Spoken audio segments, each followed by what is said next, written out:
বিসমিল্লাহির রহমানির রহিম। পৃথিবীর ইতিহাসে মহাপ্রতাপশালী শাসকদের একজন নমরুদ। আল্লাহ নবী হযরত ইব্রাহিম আলাইহিস সালাম তাকে আল্লাহর প্রতি বিশ্বাস স্থাপনের দাওয়াত দিয়েছিলেন। এতে নমরুদ ভীষণ রাগান্বিত হয়েছিলেন এবং ইব্রাহিম আলাইহিস সালামকে কঠোর শাস্তি দিতে চেয়েছিল। পবিত্র কোরআনে এসব কিছু ঘটনার ইঙ্গিত রয়েছে।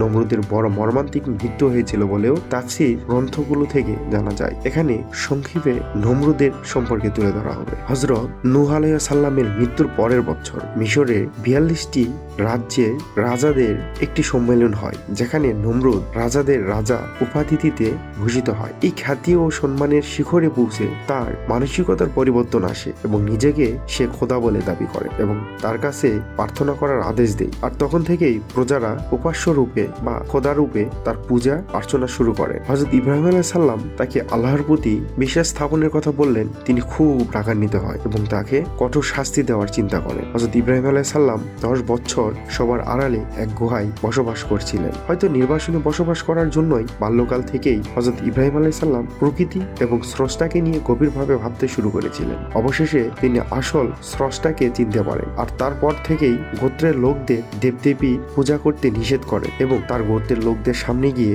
তিনি বিভিন্ন ধরনের দেবদেবীর পূজা মূর্তিগুলো ভেঙে ফেলতেন এবং বলতেন, দেখো, যারা নিজেদের রক্ষা করতে পারে না তোমরা তাদের কিভাবে রক্ষা করো, তোমাদের কিভাবে সে রক্ষা করো। আজ থেকে তোমরা এই দেবদেবীর পূজা করা বন্ধ করো। এই খবরটি যখন নমরুদের কানে পৌঁছায়, নমরুদ ভীষণ রাগান্বিত হয়। এই অপরাধে হযরত ইব্রাহিম আলাইহিস সালামকে বন্দী করা হয় এবং নমরুদের দরবারে নিয়ে যাওয়া হয়। তাকে জিজ্ঞেস করা হয়, হে ইব্রাহিম, তোমার রব কে? তিনি জবাব দিলেন, যিনি এক, যার কোনো শরীক নেই, যিনি আরশের অধিপতি। নমরুদ রেগে গিয়ে তার লোকদের বলল, ওকে পুড়িয়ে ফেলো, সাহায্য করো তোমার দেবতাদের, যদি একান্তই তোমাদের জন্য কিছু করতে চাও। নমরুদ তার লোকদের এই কথাটি বলে, তোমরা যদি তোমাদের দেবতার সাহায্য করো বা নমরুদকে সাহায্য করো তাহলে ওকে পুড়িয়ে ফেলো। এই বলে সাধারণ মানুষকে তার পিছনে ঢেলিয়ে দেয়। নমরুদ বলল, একটি অগ্নিকুণ্ড তৈরি করো আর হযরত ইব্রাহিম আলাইহিস সালামকে জ্বলন্ত আগুনে ফেলে দাও আর পাহারা দাও যেন তার কোনো সাহায্যকারী তাকে সাহায্য করতে না আসে। লোকেরা এক জায়গায় লাকড়ি জোগাড় করে সেগুলোতে তেল, ঘি, কাঠ, বিভিন্ন ধরনের বস্তু দিয়ে অগ্নিসংযোগ করলো। 7 দিন পর পূর্ণ অগ্নিকুণ্ড তৈরি হলো। কিন্তু সমস্যা হলো, হযরত ইব্রাহিম আলাইহিস সালামকে আগুনে নিক্ষেপ করার জন্য কেউ আগুনের ধারের কাছেও পৌঁছাতে পারছিল না। আগুনটি এতটাই উত্তপ্ত ছিল যে আগুনের কাছে তো যাওয়ার দূরের কথা, অনেক উঁচু দিয়ে পাখিও উড়ে যেতে পারতেছিল না। এ সময় ইবলিস সাধারণ মানুষের বেশে সেখানে চলে আসেন এবং তাদেরকে বলে, এখানে চরকা তৈরি করো। এবং চরকাটি হচ্ছে এমন জিনিস যা এক পাশে ইব্রাহিম আলাইহিস সালামকে তুলে আগুনের মধ্যে নিক্ষেপ করা হবে এবং তাতে কোনো সমস্যা হবে না বা অন্যরা আগুনের তাপও পাবে না। কিন্তু এই চরকা তৈরি করা হলো এবং চরকায় যখন ইব্রাহিম আলাইহিস সালামকে তোলা হলো এবং আগুনের মধ্যে নিক্ষেপ করা হবে, ঠিক সেই সময় চরকা তুলতে পারতেছিল না। একদল ফেরেশতা সেই চরকাটিকে চেপে ধরে বসেছিল যেন ইব্রাহিম আলাইহিস সালামকে আগুনে নিক্ষেপ করা না পারে। কিন্তু শয়তান সেটি বুঝতে পারে এবং সাধারণ লোকের বেশে সবাইকে বলে, এখানে একদল যুবতী এবং ইয়ং মেয়েদেরকে নিয়ে আসা হোক এবং তারা সেটিই করে এবং সেখানে তাদেরকে ছোট কাপড় পরিধান করানো হয় এবং তাদের মাথায় সিঁদুর দেওয়া হয়, তাদের হাতে শাখা পরানো হয়, কপালে বড় করে টিপ দেওয়া হয়। ঠিক এই বেশে যখন মেয়েদেরকে সেই চরকার কাছে নিয়ে আসা হয় তখন ফেরেশতারা লজ্জায় সেখান থেকে চলে যায় এবং ইব্রাহিম আলাইহিস সালামকে আগুনের মধ্যে নিক্ষেপ করা হয়। তখনই মহান আল্লাহ তাআলা আগুনকে নির্দেশ দেয়, হে আগুন, তুমি হযরত ইব্রাহিমের জন্য শীতল ও নিরাপদ হয়ে যাও, যেন অতিরিক্ত শীতল না হও বা অতিরিক্ত গরম না হও, এমন হও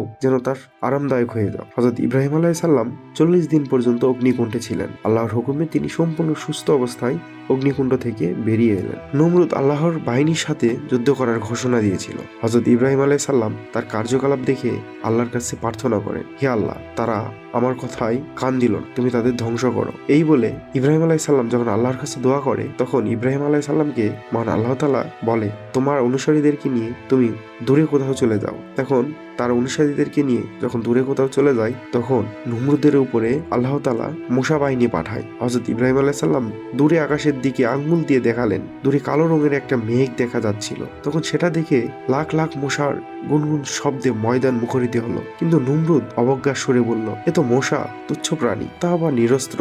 এই সময়ের মধ্যে প্রত্যেক সৈন্যদের মাথার উপর মশা অবস্থান নিল। অতঃপর তারা বুঝে ওঠার আগেই মশাগুলো নাক দিয়ে মস্তিষ্কে প্রবেশ করলো, তারপর দর্শন শুরু করলো। সৈন্যদের মধ্যে বিশৃঙ্খলার সৃষ্টি হলো। হিতাহিত জ্ঞান হারিয়ে তারা একজন আরেকজনের উপর আঘাত করতে লাগলো। তীর দিয়ে মশার দিকে মারতে শুরু করলো, সেই তীর তার সৈন্যদের উপরই পড়তে শুরু করলো। এভাবে অনেকেই মারা গেল, যার ফলে একে অপরের নিজেদেরই অজান্তে আহত নিহত হয়ে ফেলল। মশার সাথে যুদ্ধ চলাকালে নমরুদ পালিয়ে তার প্রাসাদে এসলো। এ সময় তিনি দুর্বল ন্যাংরা একটা মশা তাকে তাড়া করলো এবং কিছুক্ষণ মাথার চারপাশে ঘোরার পর নাক দিয়ে মাথার মধ্যে ঢুকে পড়লো। এরপর মগজে দংশন করা শুরু করলো। নমরুদ যন্ত্রণায় অস্থির হয়ে উন্মাদের মতো তার প্রাসাদে যন্ত্রণায় দিশেহারা হয়ে তার পায়ের জুতা খুলে মাথায় আঘাত করতে শুরু করলো। অবশেষে মাথায় মৃদু আঘাত করার জন্য তিনি একটু শান্তি পেল এবং তাকে সেইভাবে আঘাত দেওয়ার জন্য কর্মচারী নিয়োগ দেওয়া হলো। সুদীর্ঘ 40 বছর তাকে এইভাবে আঘাত দেওয়া হলো। অবশেষে মাথার আঘাতেই নমরুদের মৃত্যু হয়। কোনো কোনো জায়গায় বলা আছে যে মাথায় আঘাত দেওয়ার সময় এভাবে মৃদু আঘাত দিলে যখন নমরুদ শান্তি পায়, তখন তার একজন ব্যক্তি যখন আঘাত করে, সে যখন আঘাত করতে করতে ক্লান্ত হয়ে পড়ে, তখন ক্লান্ত হওয়ার পরে সে যখন একটু আঘাত দিতে দেরি করে, সে সময় সে কষ্ট পায়। এই জন্য সে আঘাত দেওয়ার জন্য 2 জন ব্যক্তিকে নিয়োগ দেয় এবং একজন ব্যক্তি ক্লান্ত হলে আরেকজন ব্যক্তি সেখানে আঘাত দেওয়া শুরু করে। একদিন এভাবে অনেক দিন, দীর্ঘ 40 বছর তাকে আঘাত দেওয়ার পরে এক ব্যক্তি বলল, ভাই আমরা তো তাকে আঘাত দিতেই থাকি, একটু আস্তে আস্তে, আজকে যদি আমরা একটু জোরে আঘাত দিই হয়তো মশাটা মেরে যায়, মশাটা মারাও যেতে পারে, তাই আমরা আজকে একটু জোরে আঘাত দিই। সে আঘাতের কারণে তার মাথা ফেটে তার মৃত্যু হয়। কিন্তু অন্য বর্ণনায় এসেছে আল্লাহ তাআলা নমরুদের জন্য একটি মশা পাঠান, সেটিতে নাকে ঢুকে পড়ে। মশার যন্ত্রণা থেকে বাঁচতে 400 বছর তার মাথায় আঘাত করা হয়, কারণ সে 400 বছর জুলুম করে, তাই আল্লাহ তাকে 400 বছর আযাব দিয়েছিল, এরপর মৃত্যু দিয়েছিলেন। মশার কামড়ের পর গল্প কতটুকু সত্যি এই গল্পটি? কোরআন হাদিসে মশার কামড়ে নমরুদের মৃত্যু হওয়ার গল্পটি বা এর কোনো ইঙ্গিত পাওয়া যায় না। এটি যে হাদিসে থেকে প্রমাণিত নয় তাতে কোনো সন্দেহ নেই। তবে তাফসীরগণ, ইতিহাসবিদগণ এবং ঘটনা বয়ান করেছেন। একে যেসব গল্পের অন্তর্ভুক্ত করেছেন যা আগের বিভিন্ন আসমানি কিতাব সহিফা থেকে জানা যায়। এসব গল্পকে তাফসীরের ভাষায় ইসরাইল রিওয়াত বা ইসরাইলিয়ান বলা হয়। কোরআন হাদিসে মৌলিক বিশ্বাসের সাথে বিরোধী নয় এমন বিষয়ে ইসরাইলি রিদওয়ান বর্ণনা করার অনুমতি দেন। তবে একে শতভাগ সত্য বা মিথ্যা বলা যাবে না, বরং আল্লাহ তার রাসূলের বরাতে বয়ান করা যাবে না। হাদিসে এসেছে আব্দুল্লাহ ইবনে ওমর রাদিয়াল্লাহু তাআলা বলেন, মহানবী সাল্লাল্লাহু আলাইহি ওয়াসাল্লাম বলেছেন, আমার পক্ষ থেকে একটি আয়াত হলেও পৌঁছে দাও, বনি ইসরাইল থেকে বর্ণনা করো,